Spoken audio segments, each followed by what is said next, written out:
저는 초등학교 시절에 참 말이 없이 가만히 앉아 있는 그냥 착한 학생이라고 불리는 아이였어요. 근데 이렇게 가만히 해코지 누구한테 하지 않고 뭐 개구지게 장난치지 않고 가만히 앉아 있으면 꼭 반장 선거, 뭐 회장 선거 이런 거 할 때 이상하게 후보로 올라갑니다. 나는 그냥 가만히 앉아 있었는데 착한 아이를 꼭 반장 선거 이런 데 꼭 올려주잖아요. 제가요 늘 뭐 반장이나 회장 선거에는 올라갔다고요. 공부를 썩 잘하지 않는데도 그 착하다고 이렇게 추천이 들어오는 거예요.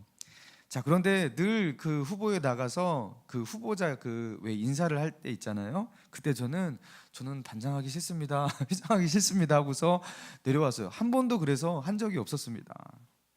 여러분 왜인 줄 아십니까? 제가 야망이 없어서 그런 게 아니에요. 도대체 반장을 왜 하는지를 모르겠는 거예요. 제가 보니까요 선생님들이 뭐만 하면 반장을 이렇게 툭 하면 이렇게 반장 불러요. 쉬는 시간에도 반장 불러갖고 심부름 시키고 뭐 사오라고 하고 애들한테 뭐 이거 지시시키고. 반장은 맨날 점심시간에도 쉬는 시간에도 쉴 시간이 없더라고요. 그리고 뭐 떠드는 애들 맨날 이름 적어야 되고 막 그런 것도 굉장히 힘들 것 같고. 아니 돈을 주는 것도 아닌데 왜 저렇게 힘든 일을 사서 하려고 하나 도저히 이해가 가지 않았습니다. 전혀 하고 싶지가 않았어요. 그래서 늘 이렇게 사퇴를 하면서 그런 거 하지 않았던 저였습니다. 저의 기질도 있는 거예요.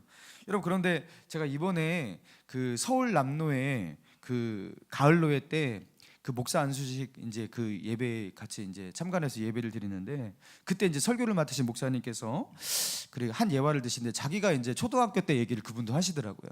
근데 초등학교 때 선생님이 어느 날 이렇게 불러갖고 손에다가 이렇게 얼마를 꼭 쥐어주면서 야 밖에 나가갖고 뭐 사와 이렇게 시키는데 이 심부름을 시키는데 선생님이 자기에게 심부름을 시켰다고 그 돈을 꼭 쥐고서 그때부터 막 불이 나게 막 운동장을 가로질러서 달리는데 너무나 기뻐갖고 선생님이 자기에게 심부름을 시켰다고. 그 당시에 이제 학생들도 많았잖아요. 학생들이 막 70명 80명 되는데 여기서 이 많은 학생들 중에서 나를 불러서 이 심부름을 시켰다고 너무 기뻐갖고 입이 찢어져갖고 그 심부름을 했다고. 그런데 그 심부름 잘했다고 그 다음에도 또 불러갖고 자기한테 심부름 시키는 너무 기뻐갖고 나를 불렀다고 하면서 제가 그 이야기를 듣는데 저런 사람도 있구나. 나 같은 사람도 있는데 저렇게 자기를 지명하여서 불러서 일을 시켰다고 저렇게 기뻐하시는 저런 성향의 분들도 있는 거구나 했습니다. 여러분 이렇게 기질적으로 그렇죠? 뭐 누군가가 이렇게 일거리를 주고 시키고 대표를 맡겨주고 막 이렇게 하는 것을 좋아하시는 분도 있고 저같이 그런 것들을 좀 덜 좋아하시는 분도 있고 여러분 기질에 따라 사람이 좀 다르실 거예요. 여러분 그래서 하나님께서 우리에게 은혜를 주실 때 그 은혜라는 개념도 어떤 사람에게는 하나님이 주시는 은혜가 은혜로 안 느껴지는 분도 때로 있을 수가 있습니다. 하나님께서 나에게 뭔가를 맡겨주셨어요.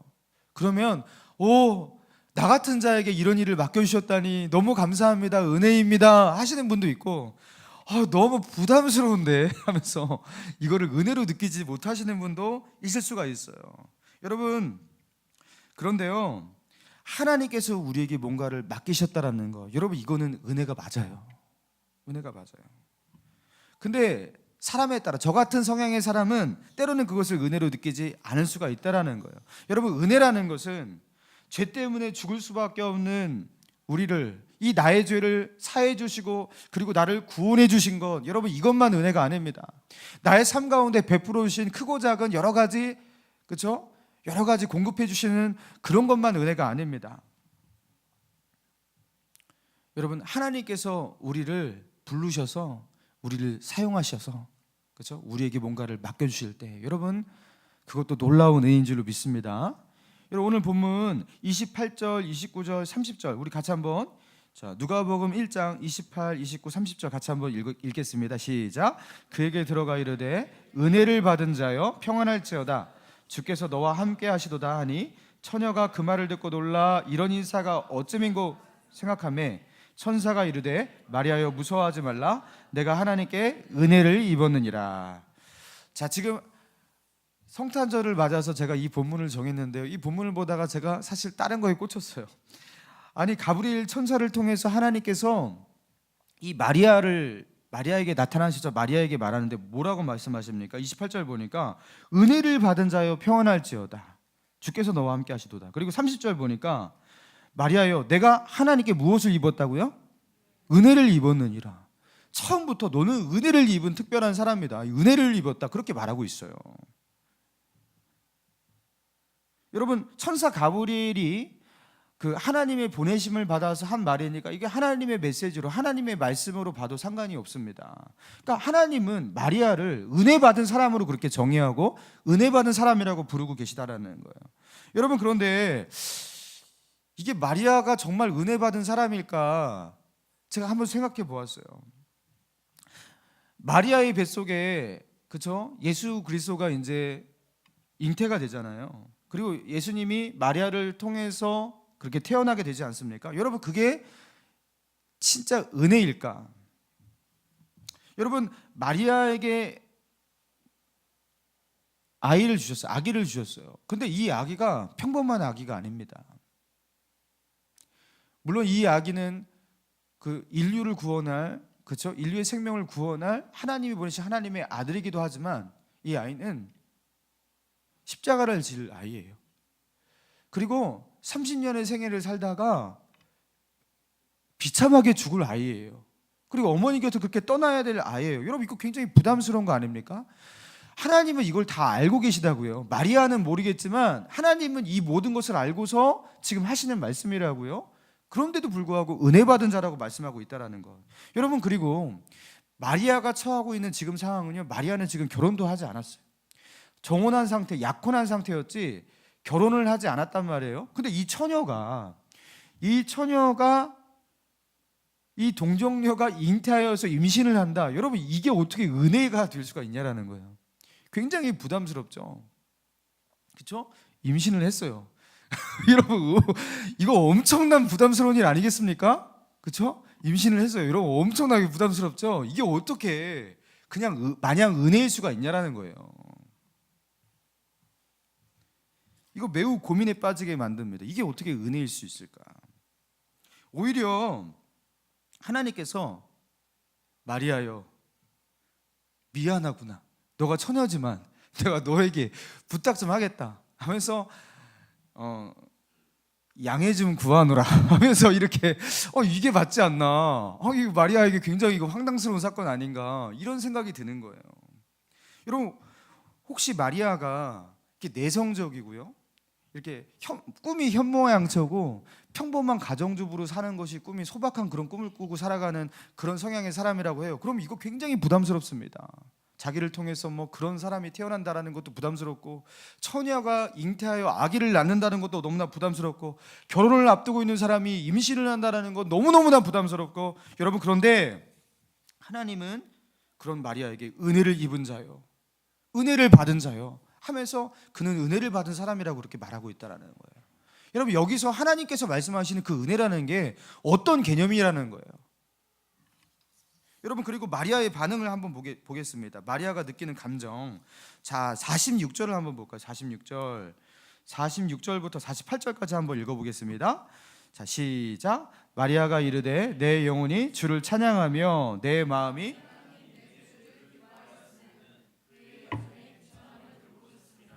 보라 이제 후로는 만세의 날을 복이 있다 일컬으리로다.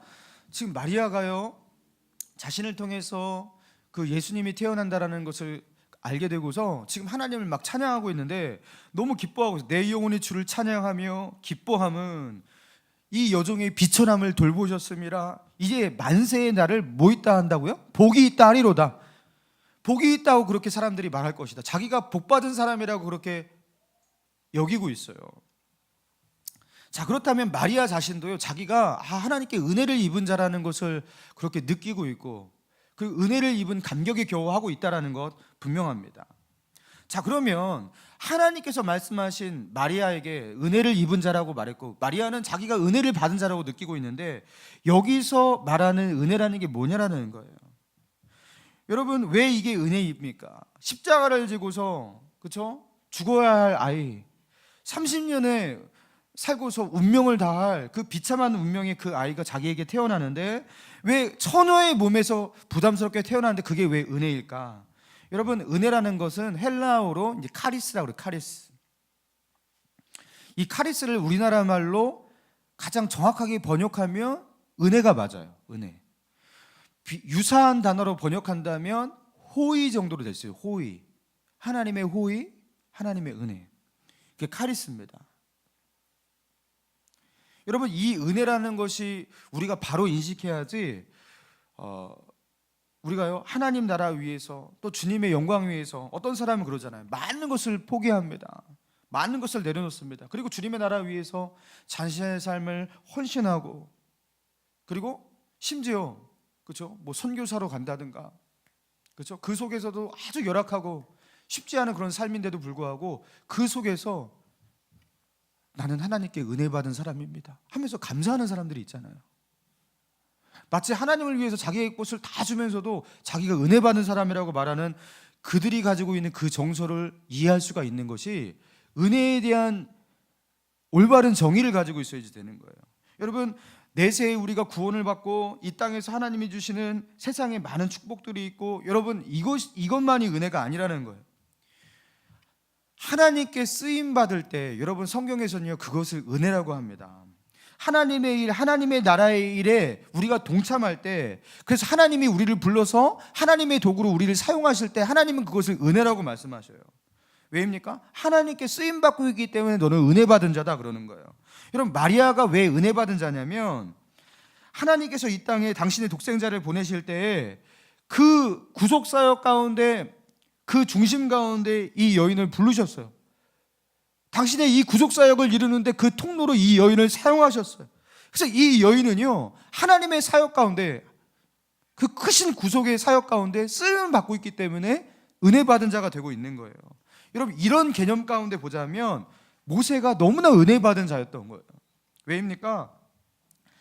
80세의 지긋한 그 나이에 다시 부름을 받았어요. 그렇죠? 그리고 모진 고난을 뚫고서 40년의 광야 생활을 했어요. 그런데요, 그렇게 고생하면서도 결국에 요단강을 건너 가나안 땅에 들어가지 못했어요. 그런데도 불구하고 모세는 은혜 받은 자예요. 왜입니까? 쓰임 받았기 때문입니다. 하나님 나라에 동참하고 주님께 쓰임 받는 가치 있는 인생을 살았기 때문에 그는 은혜 받은 자라고 그렇게 규정이 되는 거예요. 여러분, 바울은 은혜 받은 자였어요. 왜입니까? 그는 예수 믿고 난 뒤에 어떻게 해서 선교지를 1차 전도여행, 2차, 3차, 그리고 성경에 기록되어 있지 않지만 4차 전도여행까지 나가면서 수많은, 그렇죠, 박해를 받지 않았습니까? 돌로 맞고, 굶고 배고프고 옥에 갇히고, 여러분, 그러면서 결국에 교수행에 처해지는 그런 순교의 자리까지 갔지만 그는 은혜 받은 자라고 말하고 있고, 바울 자신도 자기는 은혜 받은 자라고 그렇게 고백하고 있어요. 왜입니까? 왜입니까? 하나님 나라 위에서 가치 있게 쓰임받는 그런 인생이었기 때문에. 그리고 바울 자신도 내가 하나님께 쓰임받았다라는 그 의식을 가지고 있기 때문에, 그래서 내가 사도로 이렇게 귀한 직분을 주셔서 쓰임받았기 때문에 나는 은혜 받은 자다, 그렇게 의식하고 있는 것입니다. 여러분, 그러면 하나님께 쓰임받는 거, 여러분, 이게 왜 은혜일까? 하나님께 쓰임을 받는데 왜 은혜입니까? 하나님께서 우리를 창조하신 이유는, 여러분, 나 자신을 위해서 나를 창조한 게 아니에요. 여러분, 인간이 존재하는 이유는 인간 그 자신을 위해서가 아니에요. 여러분, 골로새서 1장 16절에 이렇게 기록하고 있습니다. 만물이 그에게서 창조되되 하늘과 땅에서 보이는 것들과 보이지 않는 것들과 혹 왕권들이나 주권들이나 통치자들이나 권세들이나 만물이 다 그로 말미암고 그를 위하여 창조되었고, 이렇게 나와요. 그를 위하여 창조되었고. 여러분, 모든 세상의 피조물들은 누구를 위해 창조되었다고요? 하나님을 위해서. 하나님을 위해서 창조된 존재인 겁니다. 나도요, 나 자신을 위해서 창조된 게 아니라 하나님을 위해서 창조된, 하나님께 봉사하기 위해 창조된 그런 피조물이에요. 그를 위하여 창조되었다. 여러분, 그래서 하나님의 영광과 하나님의 찬송이 되기 위해 창조된 존재이기 때문에, 여러분, 우리가 존재의 목적이 이러하기 때문에 우리가 같이 있어지는 순간은요, 언제입니까? 하나님의 목적을 위하여 거기에 가치 있게 쓰임 받을 때, 여러분, 그때 비로소 우리의 가치가 같이 있어지는 거예요. 하나님께 쓰임 받을 때, 내가 하나님께 쓰임 받고 있다고 느낄 때, 여러분, 우리의 존재의 목적이 성취가 되고 우리가 살아가는 삶의 이유가 성취되면서, 여러분, 그때 우리의 영혼이 고양되는 그런 느낌을 갖게 됩니다. 여러분, 우리가 쓰임을 받을 때, 여러분, 그때서야 비로소 나의 생명, 그리고 나의 삶, 나의 존재, 이 가치가요, 뭔가 승격되는 그런 느낌을 갖게 되는 거예요. 여러분, 왜 우리가 열심히 일하는데 허무하지? 내가 열심히 일해서 돈을 벌면 거기서 만족감을 느낄까? 그런데 돈을 벌어도 채워지지 않는 무언가가 있어요. 그 누군가는요, 그러면 누군가 남을 위해서 봉사하며 살아볼까? 그래서 열심히 선행하고 봉사를 했는데도 채워지지 않는 게 있어요. 그렇게 고백하는 사람들이 많아요. 여러분, 무엇 때문일까요? 자기를 이 땅 가운데 창조하시고 이 땅 가운데 살게 하신 진정한 존재의 이유를 찾지 못하기 때문입니다. 여러분, 그게 무엇이에요? 하나님을 위해서 창조되었는데 하나님을 위해서 살지 않으니까, 여러분, 이 공허함이 메꾸어지지 않는 것이에요. 여러분, 남편이 열심히 일하고 그렇게 직장에 출근하고 그래서 월급을 탔어요. 근데 그 월급을 열심히 피땀 흘려서 일한 그 월급을 타갖고, 그렇죠? 월급 타갖고 이제 집으로 돌아오잖아요. 그런데 아파트로 딱 올라와갖고 갑자기 우리 집, 예를 들어서 501호로 들어가야 되는데 갑자기 502호 초인종을 누르고 502호에 들어가서 502호 아줌마한테 그 월급을 주었어요. 여러분, 그러면 501호에 살고 있는 내 남편을 기다리고 있는 나는, 여러분, 어떠한 느낌을 갖겠어요? 이런 미친 것이 있나? 여러분, 하면서 엄청나게 황당하겠죠? 아니, 자기 가정에게 지금 열심히 일해서 그걸 가지고서 누구에게 줘야 되는 거예요? 그렇죠? 자기 가정에게 봉사하고 월급을 거기다 갖다 줘야 되는데 다른 데 주고 있는 거예요? 얼마나 황당하겠습니까? 여러분, 그리고 만약에 우리 아이가 열심히 공부했어요. 그래서 기말고사를 아주 그냥 잘 봤어요. 100점을 맞아왔어요. 근데 그 100점의 성적표를 들고 너무 웃으면서, 그렇죠? 그 성적표를 들고 갑자기 옆집으로 들어가서 옆집 아저씨한테 칭찬을 받으려고 딱 내줬어요. 여러분, 얼마나 이게 황당한 일이냐고요. 그리고 부모가 그걸 볼 때, 여러분, 그게 느끼는 황당함과 그 배신감이 얼마나 크겠냐고요. 여러분, 우리가 마치 이 땅 가운데서 이와 같이 하고 있을지 모른다라는 거예요. 우리는 하나님의 기쁨과 하나님의 영광을 위해서 창조되었고, 우리가 이 땅을 살아가는 존재의 이유와 목적이 하나님께 기쁨이 되고 하나님께 영광이 되는 것, 여러분, 그게 우리가 이 땅을 살아가는 창조된 이유입니다. 여러분, 그런데 기껏해서 하나님께서 이 땅 가운데 만들어 놓으시고 살게 하시고, 그렇죠? 이 땅 가운데서 우리 삶을 영위하게 하시는데, 우리가요 그 성적표를 가지고서 누구에게 드리냐면 하나님을 향해 찾아가지 않고요, 다른 사람에게 드리고 있다라는 거예요. 옆집 초인종을 누리고 거기다가 그렇게 주고 있다라는 거예요. 우리가 누구의 기쁨을 위하고 누구의 영광을 위해서 일하는지 방향을 잡지 못하고 살아가고 있는, 여러분, 그래서 일어난 일이 무엇이냐면 하나님과 우리가 갈등하게 되는 겁니다. 하나님의 기쁨을 구하지 않을 때, 여러분, 삶의 근원에서부터 문제가 생깁니다. 하나님의 영광을 구하지 않는 삶을 살아갈 때 아무리 열심히 일해도 이상하게 삶이 정리가 되지 않고요, 마음 가운데 만족이 없습니다. 하나님과의 관계가 틀어져 있기 때문에 그런 것이에요. 우리의 삶의 이유, 삶의 진정한 만족, 그 삶의 그 평안, 여러분, 이런 것들을 잃어버리게 되는 거예요. 열심히 살지만 마음의 갈급함은 채워지지 않게 되는 거예요. 여러분, 우리나라의 대표적인 그 K리그 축구 선수, 지금 연봉 최고로 높은 선수가 김신욱 선수라고, 전북 현대에 있는 선수라고 합니다. 키가 그 2m에 달하는 축구 선수인데요. 여러분, 이 김신욱 선수가 아주 독실한 크리스찬이에요. 그래서 이 김신욱 선수가 키가 다른 사람보다 이렇게 머리 하나가 더 큰데 축구 선수들보다 골을 넣고 나면은 항상 그 골 세레모니를 하잖아요. 세레모니를 어떻게 하냐면 무릎 꿇고 기도를 한다든가 아니면 이렇게 하면서 하늘을 바라보면서 하나님께 영광 이런 표시를 한다든가 약간 기독교적인 어떤 그런 세레모니를 항상 하는 거예요. 근데 제가요 어느 순간부터 이렇게 보니까요 김신욱 선수가 세레모니를 할 때 카메라가 갑자기 다른 데로 옮겨요. 다른 걸 잡아요. 그러니까 골을 든 사람 골 세레모니를 비춰야 되는데 다른 걸 잡더라고요. 여러분 왜 카메라 그 방송사에서 카메라맨이 왜 그거를 안 잡고 다른 걸 잡겠습니까? 그 이유가 뭐겠어요? 여러분 민원이 많이 들어오는 거예요. 예수 믿는 사람들이 나는 축구 경기를 보려고 했지 종교 행위를 보려고 하는 게 아니다. 왜 거기서 굳이 내가 보고 싶어하지 않은 것을 카메라로 그렇게 내보내냐? 그런 거 보여주지 말라.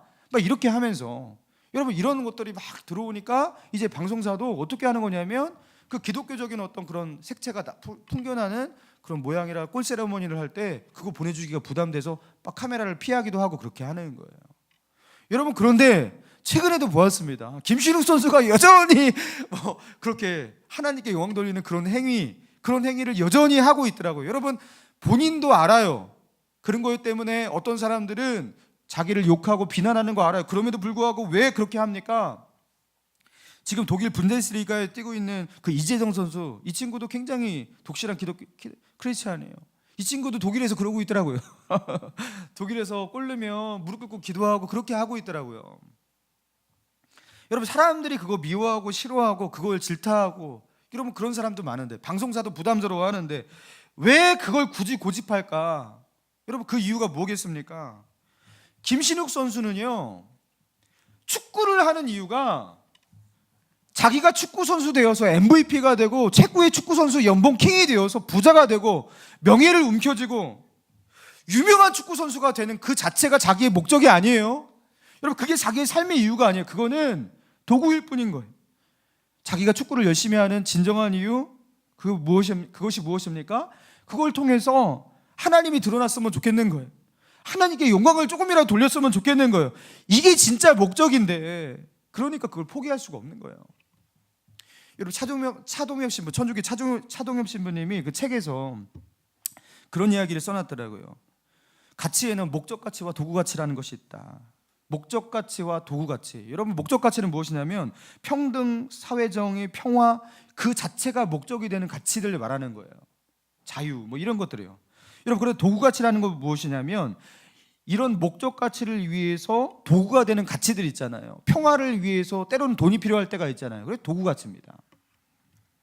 권력, 무기 이런 것들 있잖아요. 정보, 기술 그 자체가 목적이 될 수가 없잖아요. 평화와 어떤 안정을 위해서 그 필요한 어떤 도구적 가치입니다. 자, 그런데 이분이 그렇게 말하더라고요. 그런데 도구 가치를 단지 도구로 여기지 않고 그것을 목적으로 착각할 때 인생은 불행해진다. 가령 돈 버는 것을 목적으로 삼고 살아가는 삶 가운데 일어나는 오류를 말하는 거예요. 여러분 돈 버는 것이 좋죠. 때로는 그것이 행복하게 만들죠. 근데 돈이 목적이 될 때 삶은 헝클어지는 것입니다. 그 이상의 즐거움을 발견할 수 없고 삶이 힘들어지는 거예요.